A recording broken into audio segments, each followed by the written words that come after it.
Okay, good evening, everyone. Thank you so much for joining us to this panel on building audiences and communities. My name is Rebecca Ann Proctor, and I'm an independent journalist based in Dubai, although I'm in Saudi almost every other week these days. And it's with great pleasure that I'm going to introduce the panelists that are speaking with me today. Maria Alam,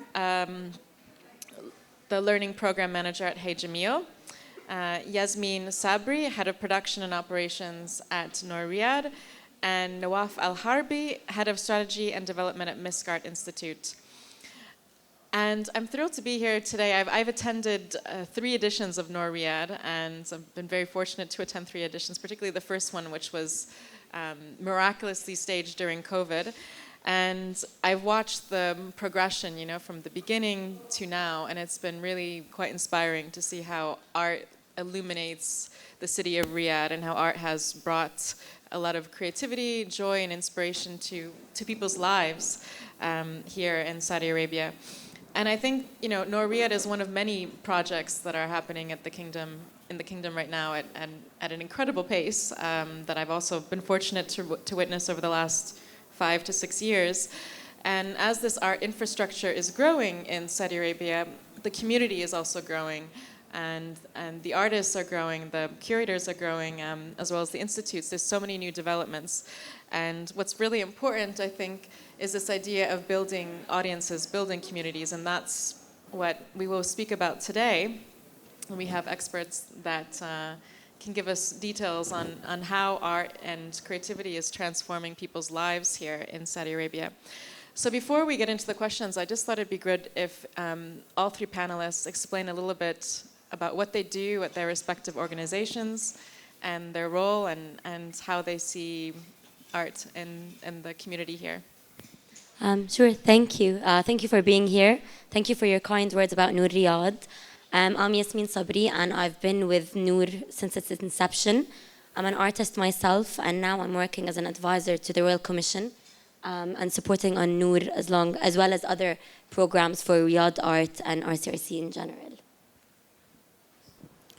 Thank you. I'm Maria. I manage learning programs at Hey Jamil, which is under the Art Jamil umbrella. I've also been working with Hey since its inception, so witnessed the different stages that it went through, and yeah, I'm really happy to be here today.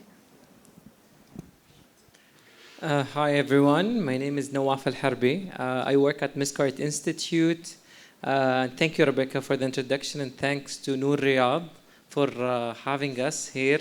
It's a beautiful day, and congrats for the expo. Congrats to everyone.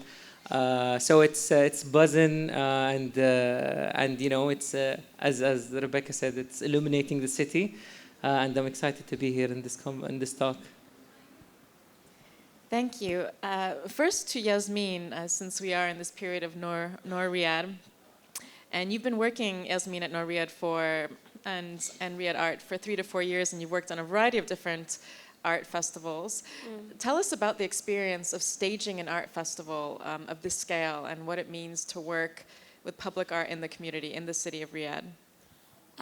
Sure. I think Noor is a very special case study for arts and culture here in Saudi, especially in Riyadh, because we've had a lot of different venues. So what we try to do with Noor is, instead of creating a beautiful art space and inviting people in, we went into the communities and into the parks and different spaces to create public art and to invite people to see that and engage with it. And I think year on year we've had different challenges and we've grown, and it's really amazing to see how far everyone's gone, from the venue owners to the artists to the guests that we have at Noor, and how their engagement and understanding of art and public art is changing and growing through the years.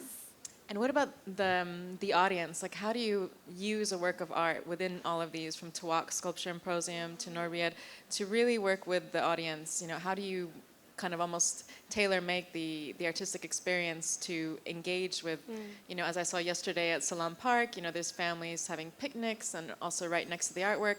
How do you forge that dialogue? I think first is a lot of research. We look into what the festival is about, or the exhibition, or whatever it is, and we see what demographics we're trying to touch. And usually, because it's a public art program, we're trying to, engage with as many people as possible. And so with something like Noor Riyadh specifically, we're quite lucky that the medium of light is very attractive and transcends, like cultural, social boundaries. So it's very easy for people to come in and engage with it. And I think that's something that we try to do, is like destigmatize art and art spaces and make it more comfortable and easy for people to come, and make it more accessible for them. And we have a beautiful team that works on these festivals, as well as a lot of ushers and people that we train throughout the year.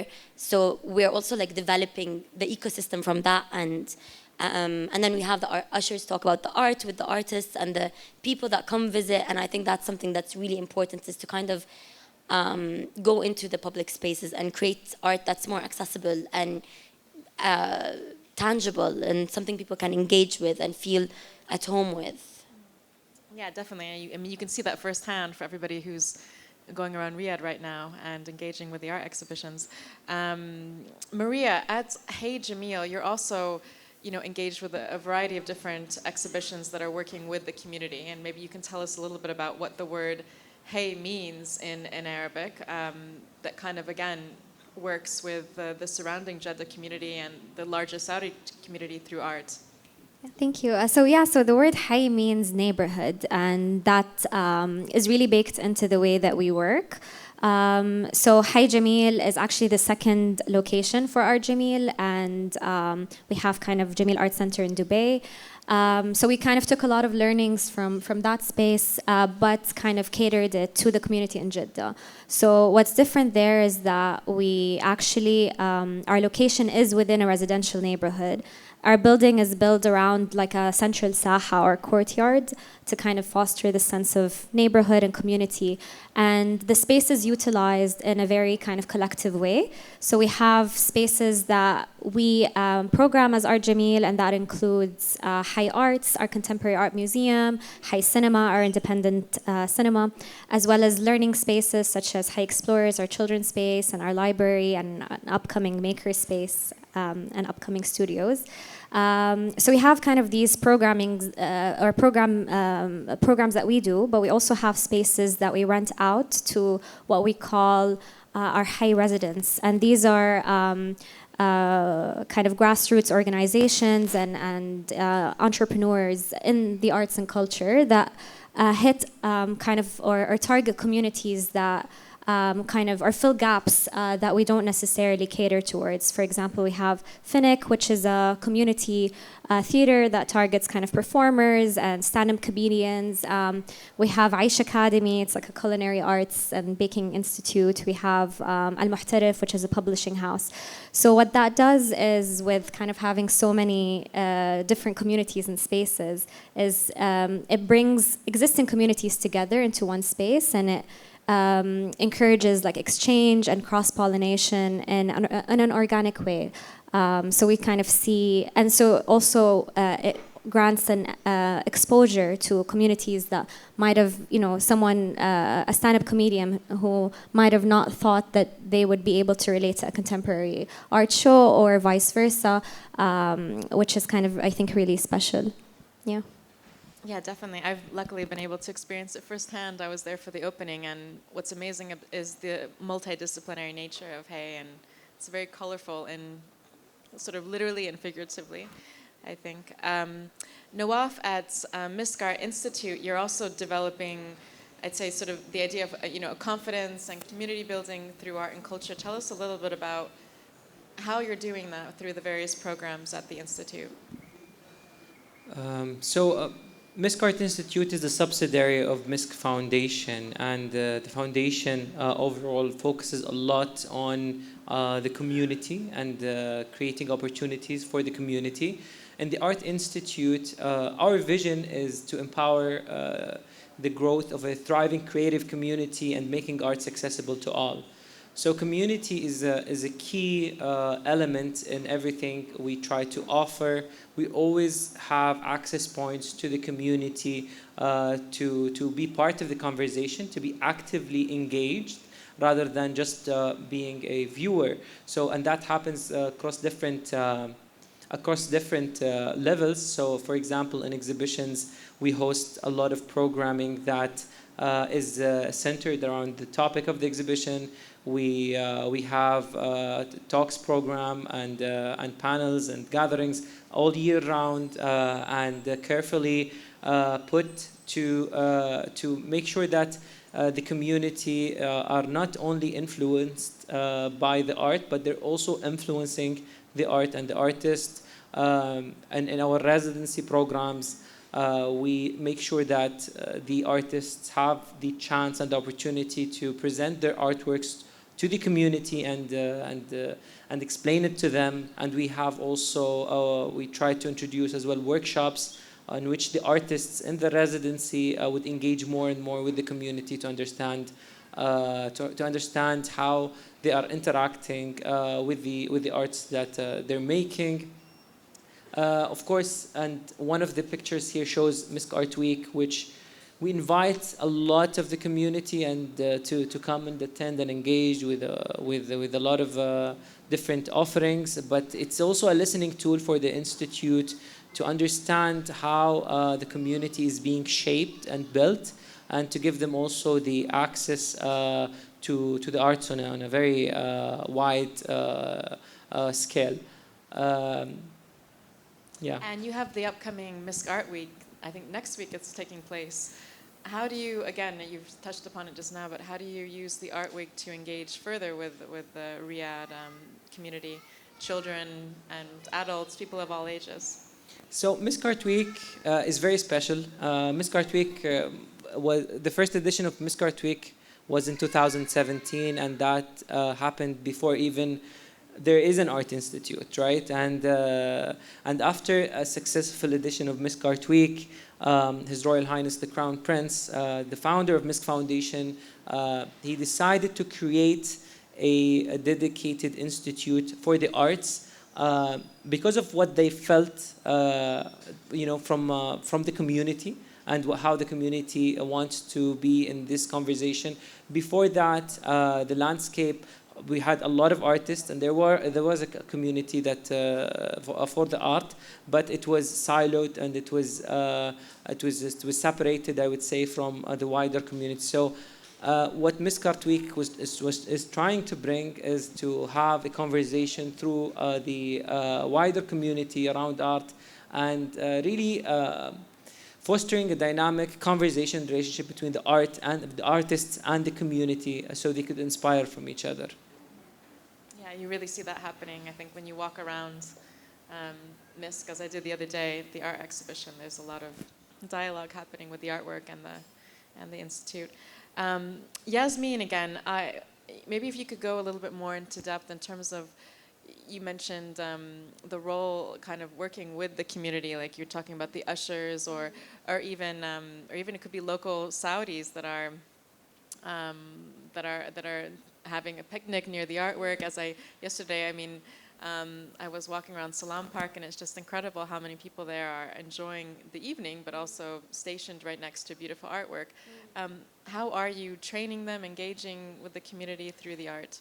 I think it's a very, I can't say slow process, it's actually a very rapid process, because year on year we can see the very big changes that are happening. So the first year that we were building Noor Riyadh in 2020, dealing with the venue owners, for example, was very challenging, because for them, they've never had art in their spaces. They had a lot of questions that they didn't know the answers to. So, and then you have all the people that are building the work, shipping the work in, all these different pieces of the puzzle that becomes Noor is growing very, very quickly. And so now, for example, when we go to venues to exhibit art, they want the art. They call us in. They're like, we know Noor is happening. When are you guys going to reach out? And when we're on site working, you see a lot of the kids come up to us and they're like, what are you doing? What are you guys building? And I think that's really exciting and very impactful, and to see year on year how people change and get more excited to be part of Noor and start understanding art. She was just mentioning how Shaima was mentioning how someone on site saw works being built and they're like, oh, there's a festival coming through. And so to have that change is really important, and to create things that are very tangible. So all our art is really nice, very interactive, but also we invite people to just be themselves, be playful around the work, have their picnics, have their barbecues, you know, in the wadis, in the public parks, in Kaft. And so we're trying to reach a very wide demographic and be very careful and intentional with them.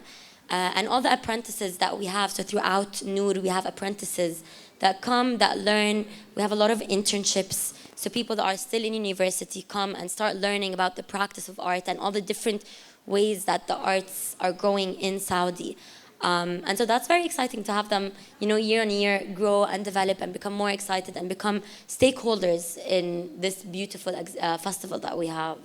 Do you find that local Saudis, people coming and picnicking, for example, or even just taking a walk on the road, or do you feel that there's more of an interest in the third year than maybe in the first year? Yeah. Are they more asking questions about what is this? Definitely, and I think there's more understanding and curiosity. I feel like also the way that we engage a lot with the visitors, and we have almost 1,000 surveys done daily to see exactly what works, what doesn't work, how we can change, how we can adapt. And so first year we had 13 locations. Last year we had over 40 locations. And this year we are condensing into bigger hubs. So these are learnings that we see and we find, and we see that people do enjoy like a journey, a story, things that are playful, that are engaging. And so that's how we see the audiences grow and understand. They start feeling like, okay, there's something happening, there's something exciting. And they ask, how can we get involved? Can I be an usher? Can I be can you have an artwork in my venue next year? So it's all this excitement and energy that's really brilliant and beautiful. And we all, we work with different institutions as well, with both Misk and Jamil. So that's really exciting to be able to build these bridges and learn from each other and kind of create a community of arts that supports one another and doesn't behave in silos, but as a collective. So that's really cool and important, I think. Yeah, I can attest to kind of the power of Noor Riyadh. During the opening of Hay Jamil, we had a capsule Noor Riyadh exhibition, and I think the level of engagement and accessibility, like you said, it's super accessible. Anyone can kind of relate and like feel something when they look at and we had alongside it a really kind of heavy exhibition about the politics of food. So seeing those two interactions of having kind of a research-based exhibition with kind of these public artworks was really kind of magical, and I think it really brought the community together. So, yeah. And Maria, just to add, in terms of long-term sustainable development of growing the audience, and maybe you could mention sort of the relationship and also the differences between Hey Jamil and Art Jamil in Dubai. How do you see that evolving? So I think there are many ways that we work very similarly. One is this idea of thinking in public, so kind of similar to what you were saying, Yani. We don't kind of see the strategy or the building the programs as separate from our communities. We like to be really transparent with our communities as to where we are in our research process or even in our strategy building process. So I think that's something that we learned from Jamil Arts Center. And that we carried over. Ways that we differ, I think Jamil Arts Center is mostly a contemporary art museum, and it's also home to the Jamil Library. And it's positioned kind of more as an international hub, being kind of next to the airport, and Dubai being such kind of an international city, where in Jeddah, it's kind of in a residential area. It is much more focused on the multidisciplinary aspect. But there's kind of always crossovers as well as kind of ways that, they respond to the particular cities and situations. Over the years, are you finding that more Jeddah residents and people throughout Saudi are actually coming in to Hey Jamil, seeing exhibitions, like going to the cinema, than when you first opened? Yeah, for sure. I think we've been opening, we're constantly opening, I think. When we first opened, it was kind of our art, high art space. And a year ago, we opened our cinema, which kind of brought in a whole new community. And just recently, last month, we opened High Explorers, which is our kind of children's space. And I think this kind of gradual opening allows us to listen. So in between kind of each project, we kind of really take into consideration people's feedbacks, whether they're like our close community of creatives and practitioners, or whether it's kind of the family who's coming in and saying like, this is great, the kids love the exhibition, they love the movies, but there's no place for them to run freely. So, we create a children's space. So I think that that really kind of worked for us. I love the idea of working with children in art, because I feel like if you can get children at a young age, doing creative projects, I think that it can change your life, And Nawaf, on that note, what would you say are the biggest barriers to audiences engaging with programs at MISC? I've been lucky enough to see MISC stage events from Suda to the Suda region to all over Saudi Arabia. I mean, it's really, the engagement is unbelievable. In every single district, there's been MISC activities. What have been some of the challenges, and how have you overcome them? That's a great question, actually. And, we are constantly learning and understanding the challenges that might put barriers in front of accessibility to the audience. We have to kind of acknowledge that the landscape is growing really fast. And with that growth, we have to do a lot as institutions to make sure that everyone we're inclusive enough, really, for everyone to be able to access art. At the end of the day, our role is our role as the MISC Art Institute specifically, we're a nonprofit and we're focusing on the community. So being inclusive is very, very important to us. Language is a huge barrier. We see a lot of international events happening here in Saudi, and though we have to constantly make sure that we have documentation in both languages, in English and Arabic, so we can make sure that everyone in every city are able to engage and have a conversation. Here in this shop, I was happy to see our publications, the art library. The art library is published both in English and Arabic to really look into this and making sure that the documentation, the materials are available in both languages. Also, making sure that people from young age also have accessibility towards the arts. I'm sure we just saw a lot of kids passing through, and for me personally, this is exactly what we need to see. This is exactly what we need to focus on. We have a school program of visiting our exhibitions every day in the morning, and that's very, very important to make sure that these conversations are also considering all ages. I also have to look at the older generation of artists and art community as well. And maybe you saw in the exhibition that we opened last October, but we had a lot of the guests from Riyadh visiting. We had artists practicing from 1959 to 1989. A lot of those artists haven't felt they haven't given the platform that is available today. So making sure that they are considered within the conversation, they are considered, and they're giving also opportunities and chances. And I see Riyadh doing that a lot. I see the Biennale is doing that a lot, and Hay Jamil as well. Focusing also on that is very, very important as we grow in the community to make sure that we have an inclusive conversation and everyone is heard. And lastly, you are moving towards building a new museum, right? And how are you? You can tell us a little bit about how you're moving, building the capacity. I can't even keep track of how many things are building and being built and established in the city, but tell us a little bit about this new project. Of course. So there is a project called Mohammed bin Salman Nonprofit City. It's here in Riyadh. It's, I guess it's a little bit north or south of Jax. I think it's a little bit south of Jax, yes.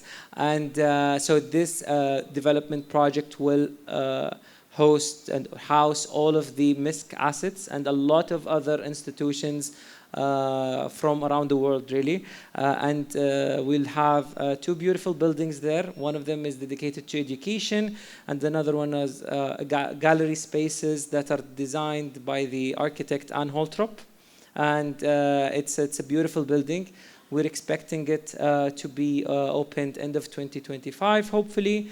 And then we'll have a bigger space to display art, but also to engage with the community. We considered all of the learnings that we gathered from our experience in Prince Faisal bin Fahd Arts Hall and our partners as well, looking at how their spaces are being operated from Ithra all the way to Hay Jamil and all of the different spaces. And I have to also give a shout out to Jax. They have a beautiful community that is growing organically, and it's such an amazing experience every time I come here to Jax. And we're taking all of that, inshallah, to the new building at MISC City. It's very exciting. It's all very exciting. So thank you so much for joining us tonight. I don't know if anyone has anything to add about building audiences and community. Yasmin? No, that was okay.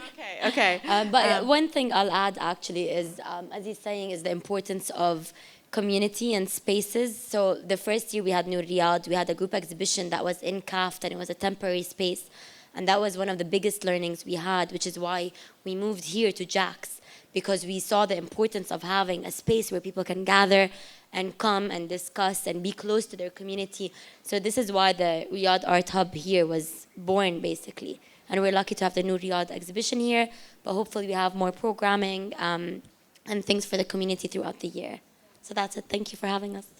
Thank you so much. It's been a great pleasure, and thank you for joining us tonight. Thank you, guys. Thank you.